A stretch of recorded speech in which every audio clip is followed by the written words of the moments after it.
Hello，我係德玲絲。咁而家就日頭啦，我希望可以大聲啲啦，咁就等我把聲入咪少少，因為我懷疑我把聲本身都唔係好入咪嘅，所以咧就希望今次會好啲啦。最近我喺 Netflix 睇咗兩套戲，第一套咧就係 Hotspot 啦，咁係一套日本戲啦，就係講喺富士山附近咧，就個女主角咧就識咗個外星人同事嘅。另外一套咧就係 Adolescence， 係呢個混沌少年，好似譯做，咁就係一套英國嘅片嚟嘅，係講一個少年嘅殺人事件嘅。咁呢兩套戲都比較新啦，咁可能會有少少劇透嘅。咁如果大家唔想劇透嘅話就唔好睇啦，如果唔介意嘅話咧就梗係繼續睇落去啦。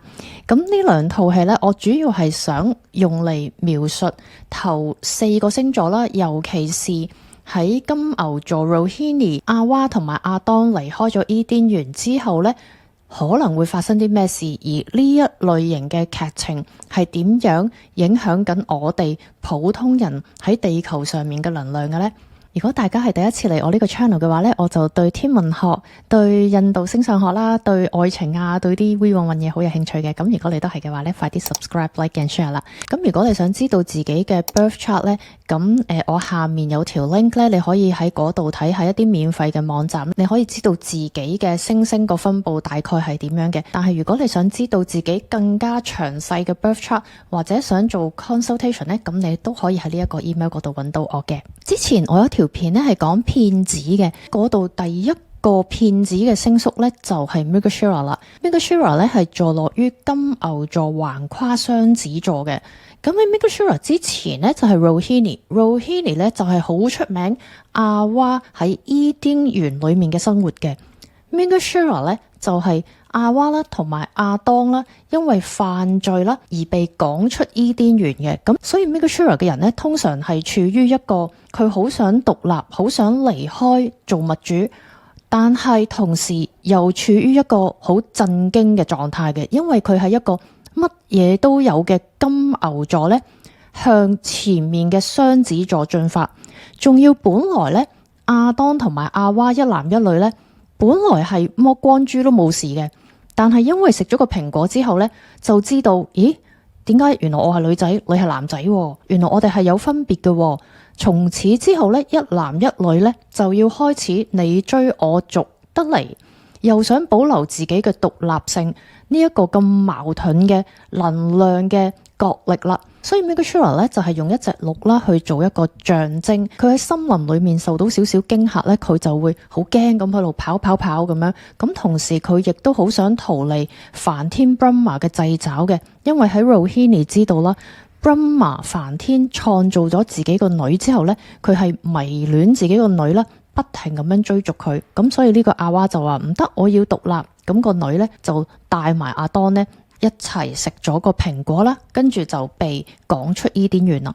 所以 Mrigashira 咧係12星座裏面咧第一次時空轉移嘅，佢係一個冇時空嘅伊甸園，被趕咗出去一個有時間有空間嘅地方，所以佢哋個腦咧成日覺得好似個時空啊、空間感啊，好似怪怪地咁樣嘅。所以佢哋有個特徵咧，就係個記憶力麻麻地嘅，集中力都麻麻地嘅，亦都會令到佢哋咧成日會講一啲大大小小無關痛癢嘅大話嘅。UFO 呢套片裏面個女主角啦，市川實日子啦，佢係好得意嘅喎，喺套戲裏面咧，佢成日講一啲大大小小嘅大話嘅，嗰啲大話係無關痛癢嘅。但係當時我覺得啊，點解呢個女主角成日都要講大話嘅？主要係因為佢識咗佢嘅外星人同事之後咧，佢就氹氹啦，又想個外星人幫佢做呢樣做嗰樣啦，又想將呢個秘密咧就話俾佢啲好朋友聽啦。咁所以咧就成日氹氹咁樣咧，就講咗好多大大小小嘅大話。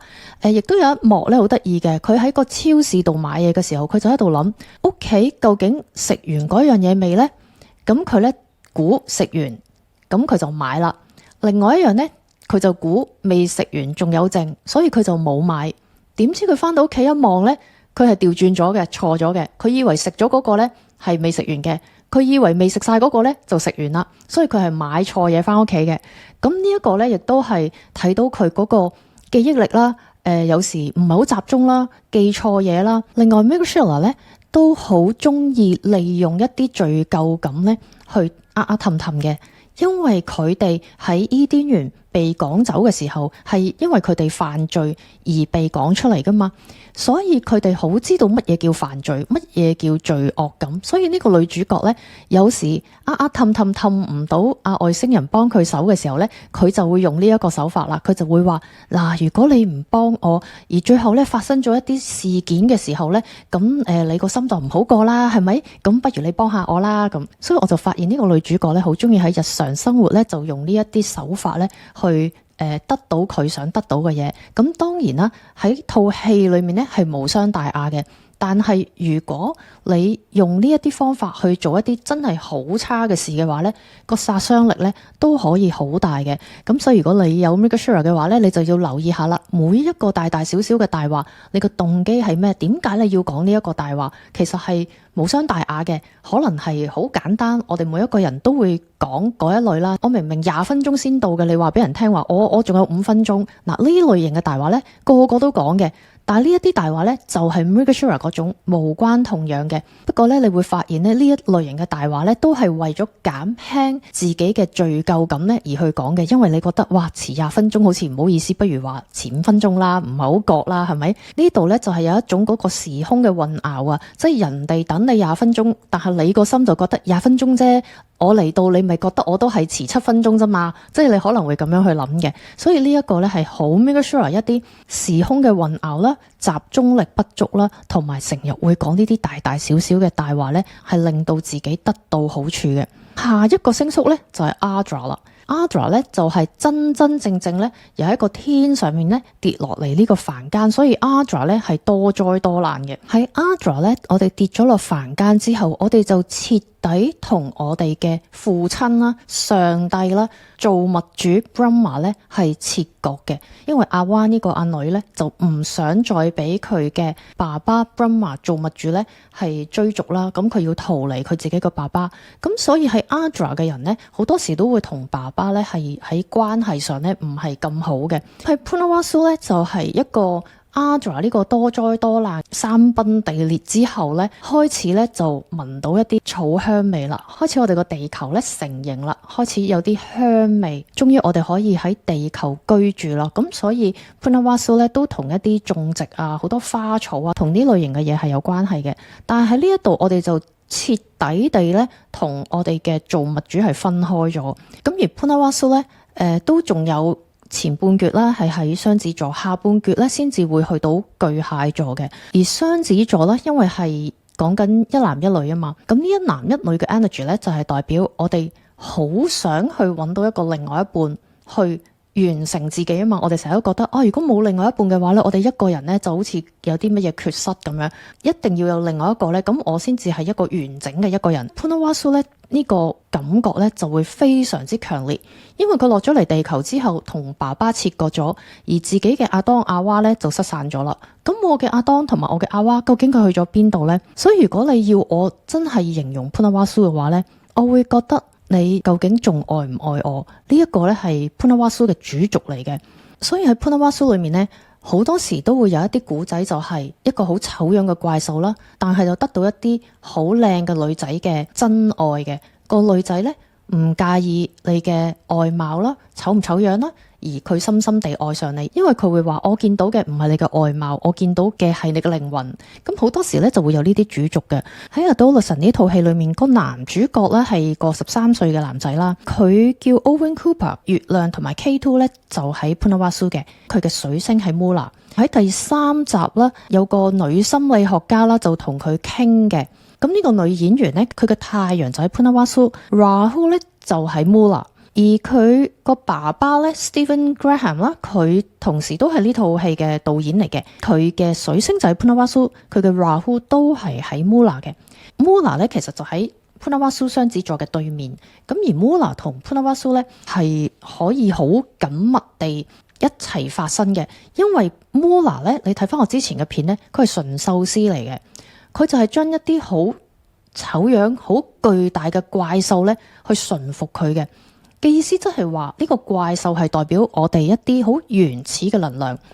我哋頭4個星座咧係原始嘅，即係 Purna 咧係一個好原始嘅其中一個能量嚟嘅。當然佢仍然喺頭4個星座裏面啦，亦都係啱啱喺伊甸園走咗出嚟冇幾耐。我哋仍然帶住一啲好怪獸、好原始猩猩嗰一種能量嘅，即係話我哋嘅物慾啊、情慾啊、性慾啊、食慾啊嗰啲都好強嘅。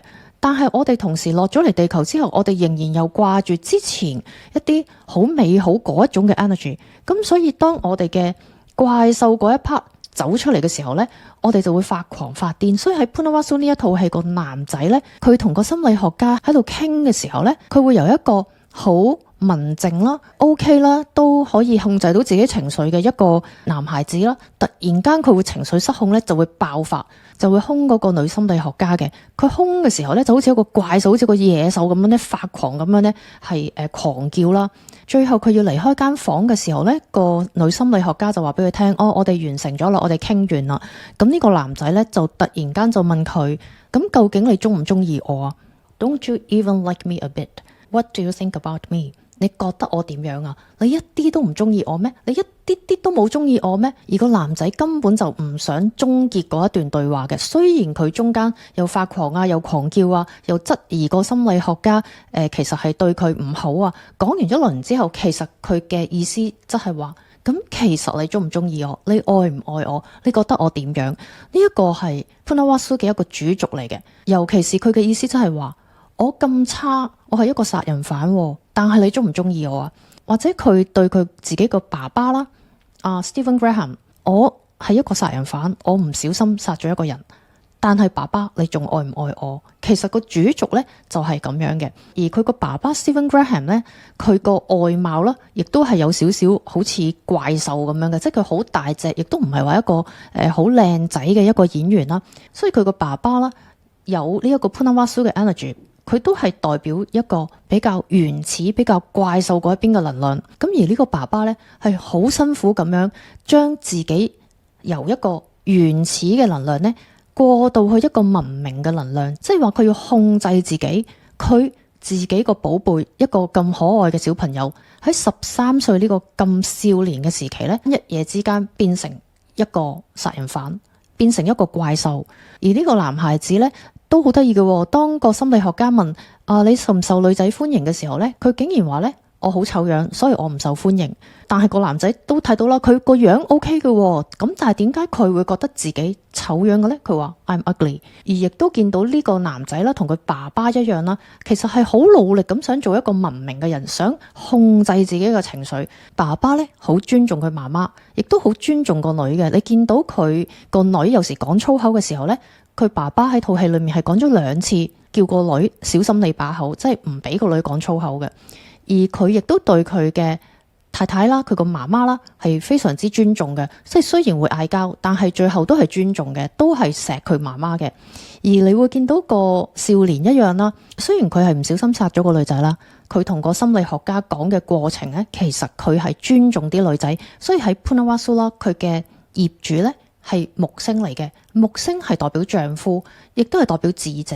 咁所以喺呢一度嘅男性啦，尤其是佢哋係好掙扎咧，係想將自己咧由一個原始嘅一個野獸，一個之前雙子座嗰個 hunter 啦，嗰個獵人嗰個能量咧，演化成一個我係一個好穩重嘅丈夫，你靠得住我嘅，我尊重女性嘅。但係我間唔中咧，我都會有一種原始嘅能量爆出嚟，因為我都係好無奈，我啱啱離開伊甸園啫嘛，係咪？咁我落咗嚟地球，我真係喂乜都唔識嘅喎，我落咗嚟呢一個啲咩森林嚟，我都唔知呢度邊度。所以喺呢一度嘅男性啦，當然女性都會啦，係好希望尋求到一種真嘅愛，亦都好想知道究竟人哋點樣睇我嘅呢？我究竟夠唔夠料做一個好嘅丈夫，一個文明嘅人呢？咁呢個呢，都係成個 Purna 裏面嘅人呢，好掙扎啦，好想得到，但係唔知得唔得到嘅嘢。而木星喺呢一度呢，都代表一啲好脾氣嘅人，因為木星本身係一個好大嘅星體嚟嘅，佢嘅氣量係特別大嘅，所以如果你嘅木星係好重嘅話呢，你應該個脾氣係唔錯嘅，好大量嘅，人哋講你幾句你冇乜所謂嘅。但係會有一點，當佢爆嘅時候呢，就好犀利啦，因為呢個係木星，佢一係唔爆，一係一爆呢就好大件事嘅。所以呢度都睇到個少年啦，之前可能係忍受咗好多女仔啊或者其他男仔欺負佢啊或者恥笑佢啊，佢可能係忍咗好耐好耐好耐，咁有一日一爆呢，就已經係一發不可收拾。所以佢呢一度嘅殺人事件呢係好突然嘅，尤其是佢哋呢套戲除咗 Punawwasu 嘅 energy 啦，都好重 Mula 啦。Mula 本身就係一個摧毀嘅 energy， 亦都係一個明明係相安無事，明明啲關係係非常之好嘅，但係佢可以一夜之間摧毀晒，係冇原因，唔知點解你要摧毀咗呢？明明個家庭咁好，明明個關係係咁好，點解你又要一手摧毀佢呢？呢個就係 Mula 嗰個 energy。而 Punawwasu 咧就係不停咁問你愛唔愛我，你究竟仲愛唔愛我？雖然我咁醜樣，雖然我咁差，但係你愛唔愛我？呢個呢係 Punawwasu 嘅主軸嘅 energy 啦。亦都可以俾多個例子大家啦，就係 Johnny Depp 啦，同埋佢嘅前妻 Amber Heard 嘅。Johnny Depp 咧早2-3年前咧就好出名啦，就同佢嘅前妻啦要打官司啦，成個過程大家都知係幾激烈幾淒慘噶啦。但係對我嚟講呢，嗰個唔係重點咯，佢兩個咧都有 Punawwasu 嘅。咁傳聞咧就去到最後啦，要離開個法庭啦，最後啦，Amber Heard 都知道自己係輸噶啦，有可能係最後一次見到 Johnny Depp。咁佢竟然咧係對住一個你攻擊到體無完膚嘅人咧，就問佢 Johnny， 你可唔可以再同我講多兩句？你可唔可以同我講嘢 ？Tell me something, Johnny. Do you still love me, Johnny？ 我都會係覺得匪夷所思嘅。其實佢嘅意思真係話，我對你咁差，我對你咁衰，但係你仲中唔中意我？你仲愛唔愛我？即係呢個就係 Punawwasu 嘅一個好傻嘅 energy。你要人哋愛你，但係你自己就即係可能唔係淨係頭先講嗰啲我好醜樣，但係你愛唔愛我？唔係咁簡單。而家係去到我攻擊到你體無完膚，但係你仲愛唔愛我？你對我嘅愛係咪真愛？就算我對你咁差，你係咪都會對我不離不棄？呢個就係 Punawwasu 真係打橫嚟嘅 energy 嚟嘅。咁當然我哋每一個人呢，都可能年輕嘅時候會經歷過呢啲咁嘅嘢啦，即係好年輕拍拖嘅時候，可能你都會糟質你個另外一半啊，糟質完之後你又要逼人哋要愛自己啊，又要對自己不離不棄。咁年少輕狂嘅時候呢，我諗大家都冇做過都諗過嘅。但係即係如果你去到一個30歲、40歲，甚至乎年紀再大啲，而你唔控制你呢一個能量嘅話呢，注定係悲劇嚟嘅。因為我哋大家都係普通人，你唔可以要求你嘅人類嘅另外一半做到好似一個菩薩咁樣，就算你打打殺殺，我都係咁愛你。因為呢，人世間嘅愛呢係天秤座嚟嘅，天秤座嘅愛呢係要妥協嘅，係有條件嘅，係有法律嘅約束力嘅。所以如果你追求嘅係人世間嘅愛嘅話呢，你係唔可以咁樣要求對方嘅。如果你要咁樣要求對方嘅話呢，你係講緊雙魚座嘅愛，你要人哋無條件咁樣去愛你，而你嘅所謂無條件就係我做到幾潑辣，我做到幾衰幾賤幾低下，你都要咁愛我。咁呢一個呢，你係講緊雙魚座，而雙魚座唔係講婚姻嘅。如果你要去到咁嘅話呢，你就唔好希望進入一個婚姻關係。你咁樣去要求對方嘅話呢，你要嘅另外一半呢，只可以係一啲更高層次嘅人啦。地球地表呢，暫時應該係未有嘅。咁如果真係大家都話地球升呢啊點，咁可能第日唔會啊。因為如果我哋冇咗呢個肉體嘅疼痛嘅話，你打我都唔痛，我都冇肉體，咁可能 OK 啦。咁可能我嘅底線會低好多啦，因為我都唔會痛嘅。